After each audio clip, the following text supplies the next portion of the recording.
Well, folks, here we again for the weekly forecast. And of course, during this last week, we've been playing with this off again, on again precipitation events as they've rolled through the state. We had a couple of really nice days at the beginning of the week that helped with some of the activity in terms of planting. Then we've seen the precipitation start to move across the state with the frontal boundary that moved through western Nebraska on Tuesday night into early Wednesday and then passed through the remainder of the state Wednesday afternoon. And we did see some severe weather break out along that frontal boundary, considerable amount of hail. Precipitation totals with that frontal boundary passage weren't that significant until we got into extreme eastern Nebraska and western Iowa. So for the most part, we escaped the extreme precipitation events. And now as we go through this next 7-day period, it does appear that we may have some opportunity or at least windows for some planting, at least for the next 4 or 5 days.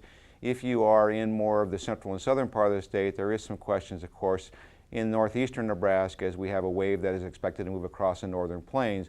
So as we go to the upper maps, the first thing we're going to draw your attention to is here's this wave that is expected to move through the northern plains, and we have the general jet stream pattern from the southwest. It's going to allow the formation of a low to our south and one basically over Wisconsin. And that combination will start to increase the moisture. Now, I think that the moisture is a little bit overdone here in eastern Nebraska. I suspect if we do see significant moisture, it'll be in northeast Nebraska. But that wave moves to our east, and we start to see low pressure developing in the southern plains. And that low pressure system will basically ride to the south of Nebraska as we're dominated by high pressure. So the precipitation field will be just basically to the south of us. There is some light precipitation that may make it up to the Nebraska border, but for all purposes, it will pass to the south of us. And then as we go into Monday, we see the jet stream pattern has a little dip in it, and we have this low pressure system starting to develop in northeastern Wyoming. As that system moves toward the east, we will start to see this precipitation field spread eastward, but the main moisture will be to the south of us.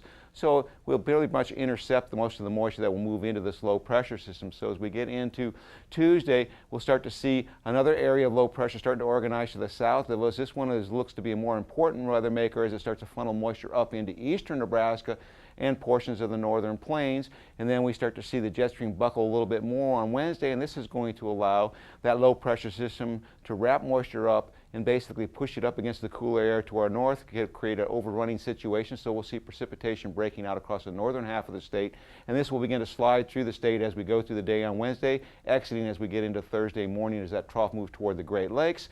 And we'll see high pressure building back into our region for a drier pattern. And once again, we'll be paying attention to another system that will start to make its way out of the southwest. That's going to spread moisture into the eastern corn belt with a little bit of moisture starting to show up in the western part of the state.